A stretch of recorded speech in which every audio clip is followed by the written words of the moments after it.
গাজার আকাশে যেন প্রতিদিন একটাই সংবাদ, বোমা পড়েছে, মানুষ মারা গেছে। প্রতিটি মৃত্যুই এক একটি গল্প, এক পরিবার, এক অসমাপ্ত স্বপ্ন। সম্প্রতি ব্রাসেলসে একটি আন্তর্জাতিক সম্মেলনে অংশ নিতে গিয়ে ফিলিস্তিনের সাংবাদিক সুরাক আসাদের সাথে কথা হয়।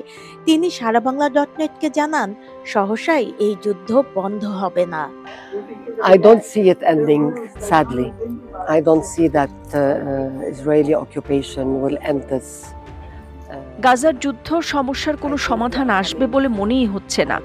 আমাদের প্রয়োজন আন্তর্জাতিক চাপ, প্রয়োজন সহযোগিতা, রাজনৈতিক, কূটনৈতিক সব রকমভাবেই। এই যুদ্ধ থামাতে আন্তর্জাতিক সম্প্রদায়ের ঐক্যবদ্ধ সিদ্ধান্ত দরকার, ন্যায়ের পক্ষে দাঁড়ানোর সাহস দরকার। আমরা সহযোগিতা চাই সব রকমভাবে, যত দ্রুত সম্ভব। This is very sad, but I say that we belong to our land, Palestine. This is our land. ইসরায়েলের লাগাতার হামলায় শিশুরাই যেন সবচেয়ে বেশি মূল্য দিচ্ছে। মায়ের কোল ছেড়ে যেতে হচ্ছে একটির পর একটি ছোট্ট প্রাণকে। এমনকি সাংবাদিকরাও নিরাপদ নন। যারা লড়ছেন সত্য তুলে ধরতে, তারাও টার্গেট হয়ে উঠছেন যুদ্ধের। শেষ 2 মাসে নিহত হয়েছেন 100-রও বেশি প্যালেস্টিনিয়ান সাংবাদিক। ইসরায়েলি হামলায় এ পর্যন্ত 100 জনেরও বেশি সাংবাদিক নিহত হয়েছেন, যারা শুধু সত্যটা তুলে ধরতে চেয়েছিলেন।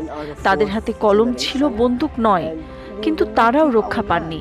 আমরা এখন আর কেবল অস্ত্রের মুখে নই, আমরা আন্তর্জাতিক উদাসীনতার সাথেও লড়ছি। মানবতা, প্রতিবাদ ও সহমর্মিতা, এই 3টি জিনিসই এখন আমাদের সবচেয়ে বেশি প্রয়োজন। আন্তর্জাতিক খ্যাত ফিলিস্তিনি সাংবাদিক সুরাক আসাদের তাই বক্তব্য এখন একই, আমরা মুক্তি চাই। এই যুদ্ধ থামাতে শুধু বিবৃতি নয়, দরকার সাহসী সিদ্ধান্ত, দরকার আন্তর্জাতিক জবাবদিহিতা। আমরা মুক্তি চাই। সুরাক আসাদের মতো আরো হাজারো কণ্ঠ বলে উঠে মুক্তি চাই, বিশ্বও চায় মুক্ত হোক ফিলিস্তিন।